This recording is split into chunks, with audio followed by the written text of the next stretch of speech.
Olá, irmãos e irmãs, sejam bem-vindos a mais um de nossos encontros. Este que vos fala é o irmão Gerson, da cidade de Juiz de Fora, mais especialmente do Instituto Beneficente Betel, onde o nosso foco, nossa obra social, nossa missão aqui na nossa comunidade é com crianças, adolescentes e jovens. Livro de Deuteronômio, este aqui, ó, livrão grossão, manual da vida boa, de filosofia, de teologia, de psicologia, tá aqui, ó. Livro de Deuteronômio atribuído a Moisés, certo? Que Deus nos abençoe em nome de Jesus Cristo neste dia 30. Hoje é 30? 30? 29? 30? Nossa, gente, o mês foi embora. Que Deus nos abençoe aí para que nós consigamos nos agarrar a Jesus Cristo. Em nome de Jesus, este mestre dos mestres, senhores e dos senhores, mestre, este cara que deixou aí esse exemplo de vida e nós hoje seguimos aí ou tentamos seguir este exemplo aí, certo? Um abraço especial para o Luiz Fernando Serralheiro, nosso amigo, tem nos ajudado aqui, estava fazendo nós estamos fazendo um fechamento, fazendo umas adaptações aqui no Instituto, para poder atender melhor a comunidade aí. Que Deus abençoe Luiz Fernando, tia Simone, o G ama você, Jéssica de Oliveira, Jéssica Lopes, Diego, Alexandre de Oliveira, que Deus abençoe vocês, Carol, Gustavo, Giovanni, o Ismael passou por aqui cedo, tomou um cafezinho com a gente, Dona Fátima, o senhor Edson, e o Adão e a Dona Graça, que Deus abençoe vocês em nome de Jesus Cristo. Bíblia Sagrada, primeiro a introdução dessa aqui, Pastoral, 1990, tá? E o estudo vai ser feito por esta aqui, Bíblia traduzida por João Ferreira de Almeida, de 2006, certo? Então vamos passar para a leitura da introdução. Eu gosto da introdução, né, desta Bíblia aqui, Bíblia da Pastoral. Eu tenho essa Bíblia há bastante tempo, desde a época em que eu estava estudando aí a teologia aí, né? Então eu tenho algumas Bíblias que eu tenho um certo apreço por elas, e esta é uma delas, tá? Livro de Deuteronômio, ó, tá aqui, nós vamos ler a introdução. Introdução. Projeto de uma nova sociedade. O Moisés ele está aí se organizando como um grande líder, né? Está introduzindo aí as regras, as leis, os protocolos, né? Então é uma nova sociedade que está surgindo aí. A palavra grega Deuteronômio significa segunda lei. Trata-se de uma representação e adaptação da lei em vista da vida de Israel na Terra Prometida. Este livro nasceu muito tempo depois da situação histórica que nela encontramos, discurso de Moisés antes da entrada na Terra, e passou por um longo período de formação. Para o autor, porém, o povo de Deus está sempre na posição de quem deve se converter a Deus e viver em aliança com Ele para ter a vida, né? A palavra terra aqui tá igual vida. A ideia central de todo o livro é que Israel viverá feliz e próspero na terra se for fiel à aliança com Deus. Se for infiel, terá desgraça e acabará perdendo a terra. O livro, porém, não se contenta com ideias gerais. Após lembrar o decálogo, né, as leis lá, lembra das leis, né? Ele mostra que o comportamento fundamental do homem para com Deus é o amor com todo ser. Com todo ser, ou seja, engloba não só o ser humano, tá? Engloba mais seres aí.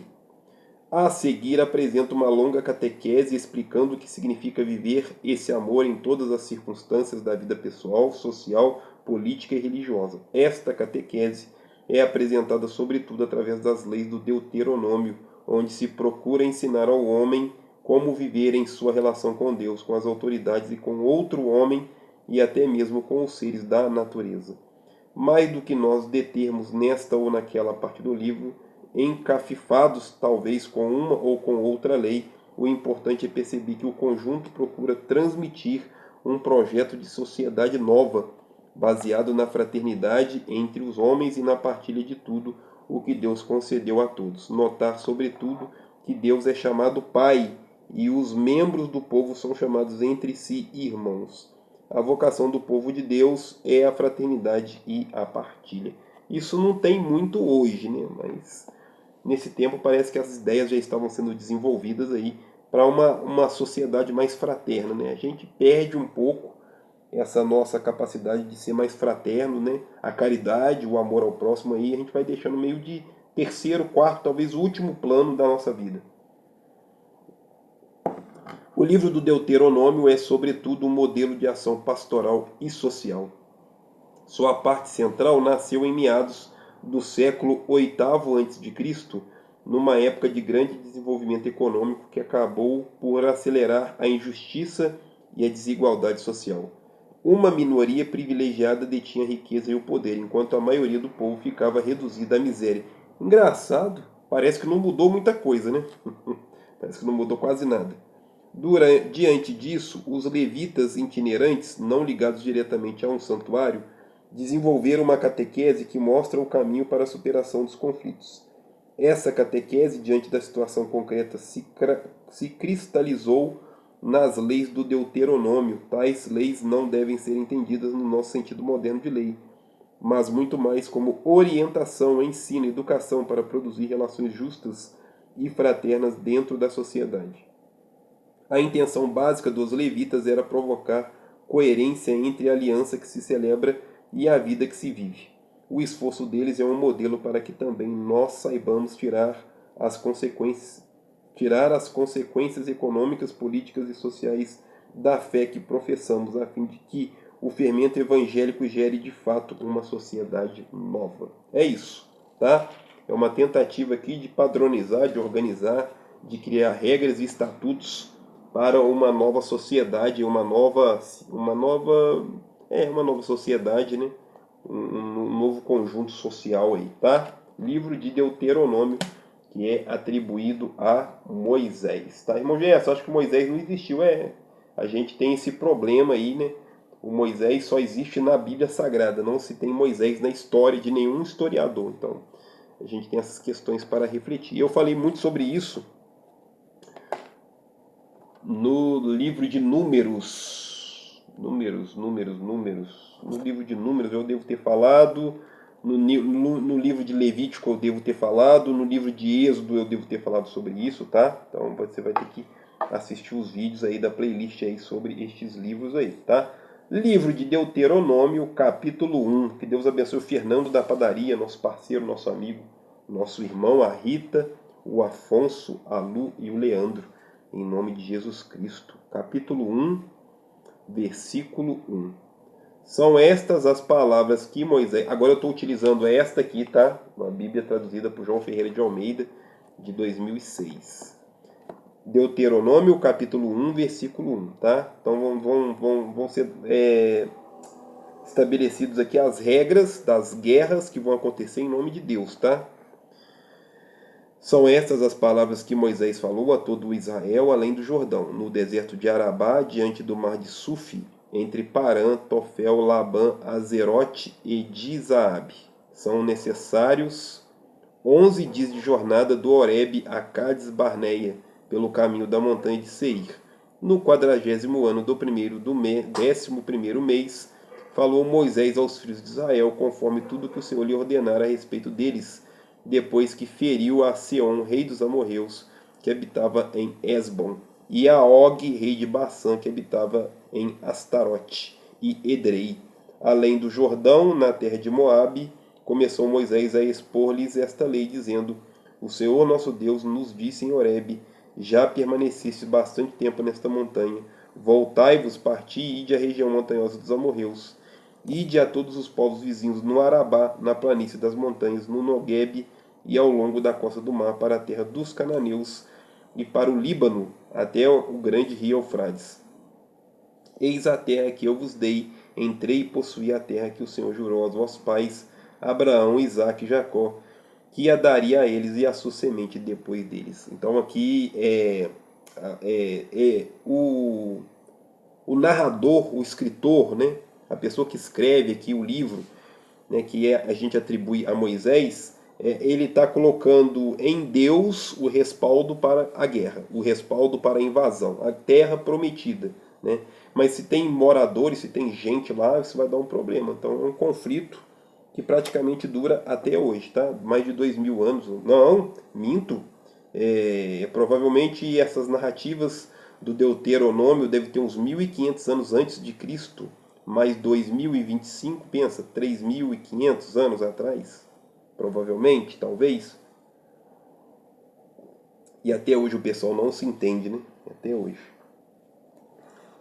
Neste mesmo tempo, eu vos disse, sozinho eu não poderei levar-vos. O Senhor, vosso Deus, vos tem multiplicado, de modo que hoje sois multidão, como as estrelas do céu. Então já tinha muita gente, Moisés estava passando muito aperto para conduzir esse povo aí pelo deserto, tá? Versículo 11: Possa o Senhor Deus de nossos pais aumentar-vos 1000 vezes mais e abençoar-vos, como vos prometeu. Como poderia eu sozinho suportar vossos problemas, vossas cargas e vossas contendas? Elegei homens sábios, entendidos e respeitados segundo as vossas tribos, e eu os constituirei como cabeças. Isso aqui, quem dá essa ideia para Moisés é o seu sogro, o Jetro, tá? Lá quando ele vai visitar o povo lá, e já estão no deserto, já saiu do Egito, tá? O Jetro, o sogro de Moisés, é que vai dar essa dica aí. Vós me respondestes, é bom cumprir a palavra que tens falado, de modo que tomei as cabeças de vossas tribos, homens sábios e respeitados, e os constituí cabeças sobre vós, por comandantes de 1000, de 100, 50, de 10 e por oficiais, segundo as vossas tribos. No mesmo tempo ordenei a vossos juízes, ouvi a causa entre vossos irmãos, e julgai com justiça entre o homem e o seu irmão, ou o estrangeiro que está com ele. Não mostrareis parcialidade no julgamento, ouvireis tanto o pequeno como o grande. Não temereis a ninguém, pois o juízo é de Deus. Moisés não pode escrever essas coisas. O Moisés sabe que a gente gosta de julgar, né? Quem gosta de ser o juiz, o carrasco, aquele que executa ali, né? O juízo somos nós, nós somos muito legais, né? E não Deus. A justiça de Deus tarda, mas não falha. Você já ouviu esse ditado popular? Tem aí, tá?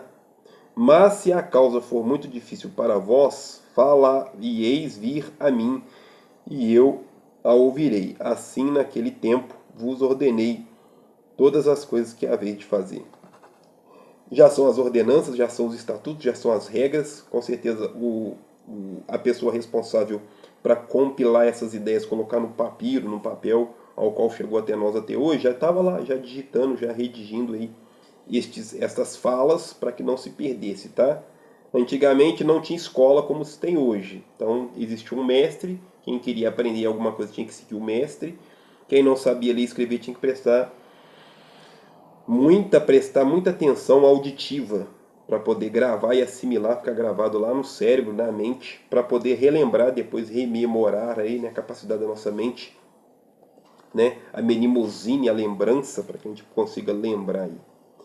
Então partimos de Horebe, versículo 19, e caminhamos por todo aquele grande e tremendo deserto que vistes, pelo caminho das montanhas dos amorreus, como o Senhor nosso Deus nos ordenou, e chegamos a Cades Barneia. Então eu vos disse, chegastes à montanha dos amorreus, que o Senhor nosso Deus nos dá. Vê, o Senhor teu Deus te deu essa terra, sobe e toma posse dela, como te falou o Senhor Deus de teus pais. Não temes e não te assustes. Então todos vós vos chegastes a mim e dissestes, enviemos homens à nossa frente para que espiem a terra por nós e nos informem por qual caminho devemos subir a ela e a que cidades devemos ir. Isto me pareceu bem, de modo que tomei dentre eles 12 homens, um de cada tribo. Partiram até o vale de Escol e espiaram a terra. Tomaram do fruto da terra nas suas mãos e trouxeram e nos deram informações dizendo, boa é a terra que nos dá o Senhor nosso Deus. É claro, Deus não dá nada pra gente que não seja bom, tá? Às vezes a gente é que interpreta errado. A vida está dando a vida está indicando que alguma coisa precisa ser feita, a gente vai protelando, a gente vai adiando, a gente vai deixando para depois. Amanhã eu vejo, amanhã eu faço, depois eu vejo. E aí quando vai ver o negócio já está em cima e a gente muitas vezes não vai aceitar porque nós temos uma certa dificuldade de compreender o que a vida quer de nós, tá? O que a natureza espera de cada um de nós. Versículo 26. Mas vós não quisestes subir, fostes rebeldes ao mandato do Senhor nosso Deus. Lembra disso? 2 falou assim, não, vamos sim, nós estamos com Deus. 10 falou, não, o pessoal lá é brabo, parrudo, eles são mais fortes que o irmão Gerson, eles são brabos, não vamos lá não. E o pessoal deu uma tremida, né? E aí vai dizer, ó, versículo 27. Murmurastes nas vossas tendas e dissestes: o Senhor nos odeia, pois nos tirou da terra do Egito para nos entregar nas mãos dos amorreus e nos destruir. O povo saiu do Egito, saiu da escravidão, mas o Egito e a escravidão não saiu do povo. Percebe isso? O povo está murmurando, quietinho, escondido, às vezes até na cara do Moisés e dos sacerdotes. Para onde subiremos? Nossos irmãos fizeram com que se derretesse o nosso coração, dizendo: maior e mais alto é este povo do que nós. As cidades são grandes e fortificadas até o céu. Também vimos ali os descendentes dos Enaquins. Então eu vos disse: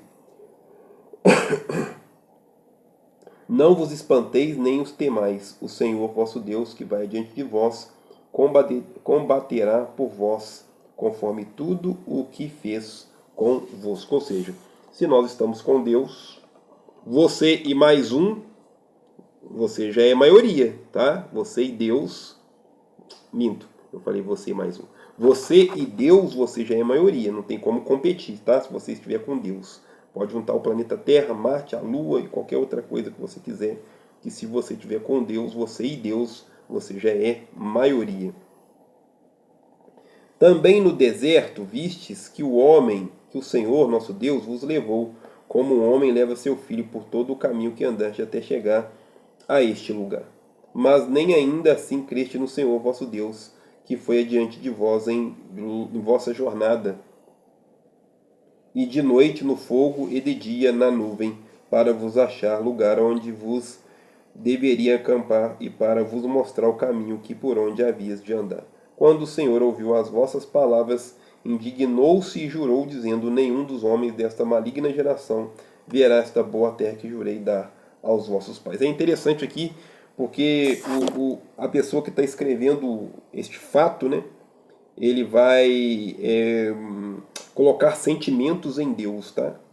Jurou, né? Indignou-se, né? Ficou irado, né? Falou, ficou revoltado, ficou nervoso, né? Então é interessante como a gente olha para Deus e interpreta esse ser que a gente não conhece direito da maneira que a gente bem entende, né? A gente vai colocar os nossos atributos em Deus, né? É isso, é isso. Por isso que é importante a gente estar sempre buscando os entendimentos filosóficos, teológicos, né? Para que a gente não se perca muito, para que a gente consiga ter um olhar um pouco mais reflexivo sobre o que está sendo escrito, o que está sendo falado. Porque senão a gente vai entender que Deus tem sentimento, que ele fica nervoso, que ele se arrepende de construir o homem e essas coisas assim, tá? Aqui vai usar a palavra indignou-se, tá? Ele jurou, ele faz juramentos, tá? Salvo Caleb, filho de Jefoné, ele verá a terra que pisou e darei a ele e a seus filhos, porque perseverou em seguir-me ao tempo. Cansado, gente, nossa. O Josué e o Caleb foram as duas pessoas que não voltaram atrás, manteram-se de pé, firmes, né, aos propósitos, às ideias aqui, né, do povo, né, para tomar ali a terra que é considerada a terra prometida aí. Lembrando que lá já tinha gente, tá? Então deu treta e tem treta até hoje. Também o Senhor se indignou contra mim por causa de vós, dizendo: também tu não entrará nela. Josué, filho de Nun, que está em pé diante de ti, ele ali entrará. Então ele já avisa para Moisés: Moisés, você também se deu mal nessa história, tá? Eu estou indignado, eu estou nervoso. Já viu isso? Já viu, né? Deus não pode ser esse Deus, tá? Um Deus que fica indignado, um Deus que fica irado, raivoso, é um humano que faz isso, tá? Então ali a interpretação de quem escreveu este livro antigo tá falando como se Deus tivesse algum tipo de sentimento ruim, tá? Assim vos falei, mas não ouvistes, antes fostes rebeldes ao meu mandato do Senhor, e vos ensoberbecestes, subindo a região montanhosa. Os amorreus que habitavam naquela região montanhosa saíram contra vós e vos perseguiram como abelhas, e vos derrotaram desde Seir até Ormon. Voltastes e chorastes perante o Senhor, mas o Senhor não ouviu a vossa voz, nem vos deu atenção. por isso enviastes muitos dias, por isso estivestes muitos dias em Cádiz. Justamente por causa disso, né? Porque eles vão ser rebeldes aí. Percebe que parece que nós estamos repetindo aí o Números, o Levítico, o Êxodo, porque é um reforço aí não só da lei, mas também destas narrativas aí. Deuteronômio capítulo 2, versículo 1. Depois vimos-nos e partimos para o deserto, caminho do Mar Vermelho, como o Senhor me tinha dito, e muitos dias rodeamos a montanha de Seir. Então o Senhor me disse, já rodeaste bastante essa montanha, virai-vos para o norte. Dá ordem ao povo, dizendo, passareis pela fronteira de vossos irmãos, os filhos de Esaú, que habitam em Seir. Eles terão medo de vós, todavia guardai-vos bem. Não os ataqueis, pois nada vos darei a sua terra, nem ainda um pé do seu território. Aqui há um certo respeito, né, pelos filhos de Esaú, né? Interessante, né? Esaú e Jacó eram irmãos. O pessoal do Esaú virou uma nação e o pessoal de Jacó, aqui Israel, virou outra nação aí, tá? Naquele tempo não falava a palavra nação, era povo ou tribo, tá? Esaú dei a montanha de Seir por herança. Comprareis deles a preço de dinheiro alimento para comer e depois comprareis deles o preço de dinheiro água para beber. O Senhor teu Deus te abençoa em toda a terra das suas mãos. Ele sabe que andas por este grande deserto. Estes 40 anos o Senhor teu Deus esteve contigo e nenhuma coisa lhe faltou. O Senhor é meu pastor e nada nos faltará. Gente, isso tem que ter uma compreensão um pouco mais ampla. Quando fala nada me faltará, a gente pensa assim, eu vou ter dinheiro, eu vou ter saúde, eu vou ter carro, eu vou ter casa, eu vou ter emprego. Só que a gente tem que lembrar que o Senhor é meu pastor e nada me faltará. Pode ser que não vai faltar também doença, velhice, problemas sociais, psicológicos, financeiros, problemas conjugais, tá? O Senhor é meu pastor e nada me faltará. O Senhor teu Deus te abençoe em toda a obra das suas mãos. É Ele que sabe que andas neste grande deserto. Estes 40 anos o Senhor teu Deus esteve contigo e coisa nenhuma te faltou, inclusive problemas. Assim passamos por nossos irmãos, os filhos de Esaú, que habitavam em Seir desde os caminhos de Arabá, de Elat a Ezion-Geber. Depois nos viramos e seguimos o caminho do deserto de Moabe. Então o Senhor me disse, não molestes a Moabe e não contendas com eles em combate, pois nada te darei da sua terra. Eu dei Ar aos filhos de Ló por herança. Antes habitavam ali os Emins, um povo grande e numeroso, alto como os Enaquins. Também estes foram conhecidos como Refaíns, assim como os Enaquins. Os moabitas lhes chamavam Enaíns. Outrora os Oreus também habitavam em Seir. Os filhos de Esaú, porém, os desalojaram e destruíram, habitando no seu lugar, assim como Israel fez para se apossar da terra que o Senhor lhe dera. Levantai-vos agora e passei o ribeiro de Zered. Assim passamos o ribeiro de Zered. Parece que é uma leitura bastante chata, né? Porque não tem muitas reflexões, assim como foi o livro de Números, né? O Levítico também bastante, falava sobre a medida do tabernáculo, da Arca da Aliança, a festa tal, a festa B, a festa A, né? Como o Senhor, a mão do Senhor, versículo 15, a mão do Senhor esteve contra eles para os eliminar do meio do acampamento até a sua completa extinção. Ora, quando todos os homens de guerra se extinguiram no meio do acampamento, pela morte, o Senhor me disse, hoje passarás por Ar, na fronteira de Moabe, e se aproximará dos filhos de Amon. Não os molestes, nem contendas com eles em combate, pois nada te darei da sua terra. Aos filhos de Ló dei por herança. Também esta será considerada a terra dos Refaíns, pois outrora moravam lá gigantes, que os filhos de Amon chamavam Zanzumins, um povo grande e numeroso, de estatura alta como os Enaquins. O Senhor os destruiu diante dos amonitas, que os desalojaram e habitaram no seu lugar. O Senhor havia feito o mesmo com os filhos de Esaú, que habitavam em Seir, de diante dos quais exterminou os hereus. Os filhos de Esaú, tendo-os desalojado, habitaram no seu lugar até o dia de hoje. Também os Caftorins, que saíram do Caftor, exterminaram os aveus que moravam em aldeias até Gaza. e habitavam no lugar deles.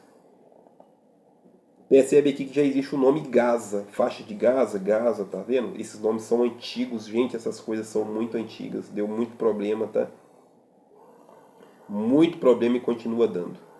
Levantai-vos e parti, passai o ribeiro de Armon, vê a tua mão, entreguei Seom, a morrer o rei de Esbom, e a sua terra começa a conquistá-la e estende-a com eles em combate. Começarei hoje a espalhar terror e medo de ti no meio do povo, que estão debaixo de todo o céu. Os que ouvirem a sua fama temerão de diante e se angustiarão. Então, assim, a guerra tinha que trazer um incômodo, um pavor, um terror psicológico, né? Então, era feito muitas atrocidades aí para que os povos ficassem sabendo e ficassem com medo, tá? Infelizmente, tá? A gente é muito legal, né? Com os outros seres humanos e conosco mesmo. Quando se fala de guerra, vão acontecer as piores atrocidades aí que você imaginar, tá? É isso. Então mandei mensageiros desde o deserto de Quedemote a Seom, rei de Esbom, com palavras de paz, dizendo: Deixa-me passar pela tua terra, e irei somente pela estrada, sem me desviar nem para a direita nem para a esquerda. Aqui estão fazendo um protocolo, né?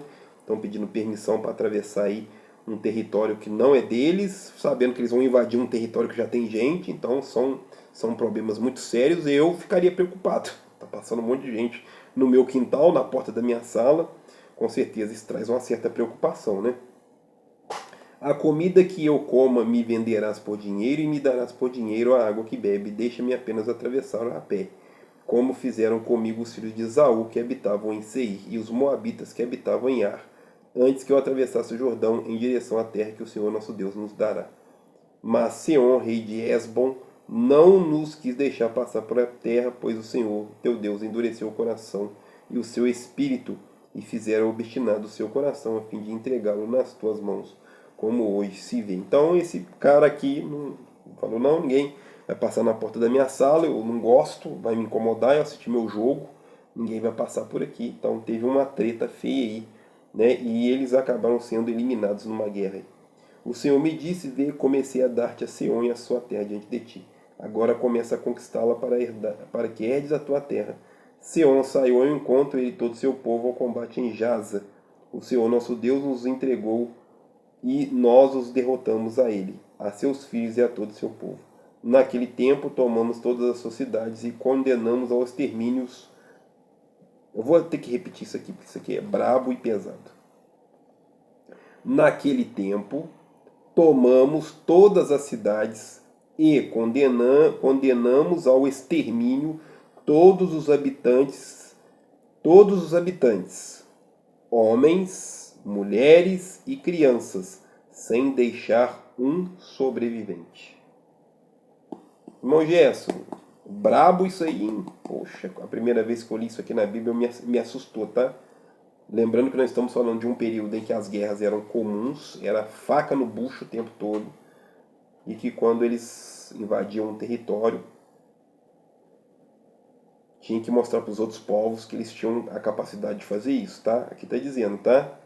Naquele tempo, tomamos todas as cidades e condenamos ao extermínio todos os seus habitantes, homens, mulheres e crianças, sem deixar um sobrevivente. Somente levamos por presa o gado para nós os despojos das cidades que tínhamos tomado. Desde Aroer, que está à borda do ribeiro de Armon, com a cidade que está junto ao ribeiro até Gileade, não houve cidade inexpugnável para nós. Tudo isto o Senhor nosso Deus nos entregou, somente a terra dos filhos de Amon não chegaste nem na terra ao longo do ribeiro de Jaboque, nem das cidades da região montanhosa, nem de coisa alguma que nos proibira o Senhor nosso Deus. E com isso a gente encerra aí o estudo a primeira introdução, né, a primeira leitura aí do livro do Deuteronômio. A princípio foi basicamente um resumo dos outros livros aí, né, do Êxodo, do Números, do Eclesiastes, estou lá no Eclesiastes, né? do Levítico, né? E aí, no próximo encontro, nós vamos partir aí do capítulo 3 e que a gente possa aí agradecer a esse Deus aí que nos deu a capacidade de estudar esse livro, que também é um pouco de história, um pouco de filosofia, um pouco de teologia, um pouco de tudo, né? Senhor nosso Deus, eu te agradeço por este momento especial. Que Deus abençoe os nossos queridos inscritos. Que Deus possa abençoar aqueles que têm apoiado o nosso trabalho, nossa missão. É a oração que eu te faço nesta tarde de sexta-feira, em nome de Jesus Cristo. Amém. Fiquem com Deus. Até a próxima. Um abraço do irmão Gerson. Valeu. A gente se vê por aí, se você puder. Ajuda a gente aí com a sua inscrição. Ficaremos muito agradecidos. Valeu, gente. Fiquem com Deus.